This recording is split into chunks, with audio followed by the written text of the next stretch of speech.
Yo, what is good, my anime people? What is good, yo? So, I started working on a little bit of the clan stuff, so I apologize if the fights are pretty over quick, fast, and in a hurry. But overall, man, let's get right into Black Clover. Black Clover.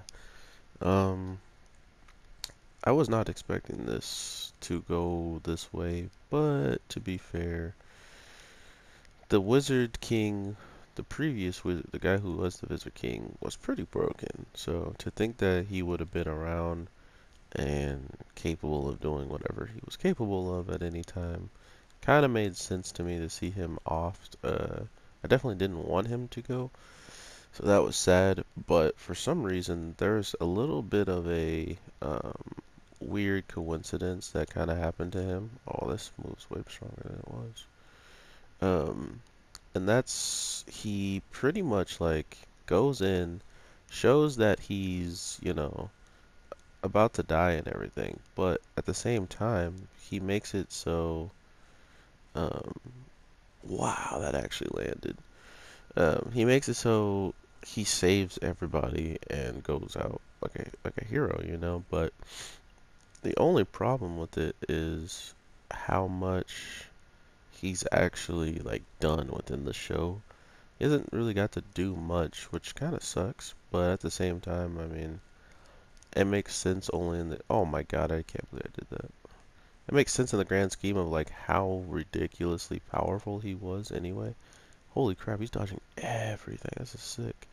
Um, but that's okay, because I mean, having the ability to do what he was doing wasn't really that like it wasn't going to be challenging for him in the future, or I guess challenging for him if he continued to just stay as powerful as he was, and not only that, get to work with people and get them better as well.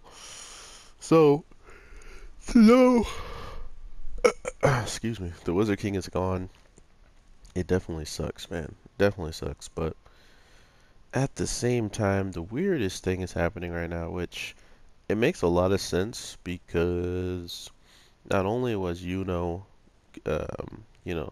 blessed, quote unquote, with the four-leaf clover, uh, Lich himself said when he was fighting with that light magic that he was using, that was a four-leaf clover. Which, if you remember, someone who used light and swords and stuff like that was one of the previous Wizard Kings. So it's kind of one of these things now where you're kind of stuck in a position to be like, huh, if if the first Wizard King was capable of doing all that stuff with light, and now the person who wants to destroy all humans is capable of doing the same thing, it seems almost too obvious that they might be, um, you know, they might have some type of relation there. Not to mention the four leaf clover Wizard King back then, who was in the preview credits of he destroyed this monster and saved the whole kingdom. Like he pretty much had a four leaf clover with the same magic Lich uses. So I want to know if that's an actual connection or anything like that. Um, the other thing that was pretty crazy was us going back to the fire guy, and for some reason him being alive still. That was kind of trippy. I expected him to just get like bodied already, but seemingly he is coming out a-okay at the end of all of this somehow. So I would love to know how that really turns out. Dang, Asta, you're so strong. But yeah, Asta, man, Asta. The thing that kind of scares me the most is Asta already has some weird transformation, right? He's already shown us to have something going on in his DNA. Um, but the problem with that was he only really was activating it seemingly because of his book, and the black book that he possessed seemingly could take him over too, right? So, if that's the case, what if Asta and Yuno are like the same, like pretty much people kind of, but one of them got more of the evil and one of them got more of the good? I don't know, man. Because even when we go back to Yuno, we see that he has elf ears. He has one of the tattoos that have appeared on not only Lich and this person that we see in this huge bubble of mana, but also the guys of the Third Eye Sun. But the people who were with Lich at the end of it all to place the last stones clearly weren't, one of his people back in the days.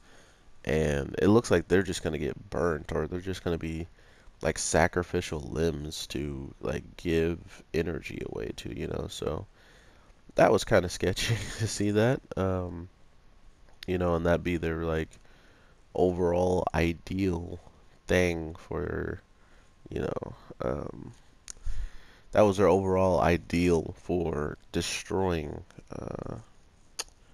and helping the Lich guy. But all of a sudden now he's like, well, now that I have you and you got all your attention, I never really needed you in the first place. Well, goodbye. Like, he don't care. And it was nice for them to help and get two, or yeah, I think they got two stones from the Black Clover's hideout. So yeah, they were very, very helpful. Even though Lich could have probably did that even with the amount of magic that he had from the fight against Wizard King, probably. But we also know just how ridiculous powerful Yami can become when he surpasses his limits multiple times. And that's kind of what I want to throw out there now that the Wizard King has died. And like I was saying, there's like a weird little thing that you could kind of say they both had, like Lich and the Wizard King. And for Lich, it was like, the markings and the red markings and stuff like that. But for some reason, when the Wizard King died, his blue marking on his forehead actually started to dissipate, like it started to disappear. And it's almost as if that's like a call out to something that the Wizard Kings had and was maybe a reason why the first Wizard King was capable of winning in the first place. So that's kind of a weird way of how they're, incorporating this and just showing us, but at the same time it's not, like they gotta like show some types of parallels and what could have been possible in the future. So we got a good idea what could have happened, but I don't think we fully know for sure. Well, we don't, but I want to know why uh, Wizard King's like marking on his head disappeared like that, and why he had to die, man. Why did he have to die? But regardless of why and how, we are in for a treat with this show. This episode was pretty. I'm not gonna be dishonest with you guys. Like, I was kind of disappointed with this episode, only in the grand scheme of we got nothing to really show for battle wise. We got really nothing to show for uh, you know everything Lich does from last week really carried nothing over besides the last tiny final moments. And it's cool that they want to draw this out, but it felt like he could have put those stones in and said what he wanted to say while he was being reincarnated. So I think this might be a way for, once they put all these stones together and whatnot, Lich will go back to that body that we see Yuno looking at and stuff. And after he goes back to that body, I believe that will be his true form, like his actual awakened, ridiculously broken form. And then after that, we'll probably get to see just what, we'll just get to see what was actually the goals at the end of the day for these characters, because my god. Lich was ridiculously powerful enough to destroy the whole kingdom without the stones, which the Wizard King made it sound like he can get stronger just by possessing stones or something, but maybe he meant like whatever his ultimate goal with all the stones and achieves it, there's no way to say he would be any weaker than capable of destroying a whole kingdom already. And then with more power, we should definitely be worried. So, all of that being said, we have a dead Wizard King, supposedly. Um, we still have a old fire guy who hasn't woken up, and now we have Yami who absolutely wants blood for what he has just witnessed. So there's a lot going on. Not to mention it's not hard to find where Lich is, seeing how he's like by a beacon of light right now. So I'm pretty sure we're gonna see Yami go over there and try to pick a fight, but we might even find out that Yami's not gonna even fight the real version of Lich that he should be fighting. So that's kind of what I'm interested in now, to see like if that is said case, like if they're going to just give us some weird you know, oh, you beat. Because think about it. He's in another body of someone else. The guy who's straight up crying that he saw the Wizard King die through these guys, through Lich's eyes, vengeance. And now he just has to, what, live with it, you know? And like my prediction says, with all these stones going in and unlocking, does that mean Vanquish, the guy from the Golden Dawn, is like gonna die? Like, what happens to his body? Is Lich going to leave his body to then go into another body, or like his true body, or is there some weird way that vengeance has always been fused with Lich, and so even after this he will dissipate too, or something? I am not completely sure, but I definitely can't wait to see what pops off fully. This show is almost at 100 episodes, and I don't think I've ever seen a show go to 100 episodes this quickly in this like day and age, besides Boruto and Super. Like, there's probably another show that did it, but as of right now, that I could think of off my head, those are the shows that just were just like, you know what, screw it, dude. We're just gonna go for it. We're dropping it.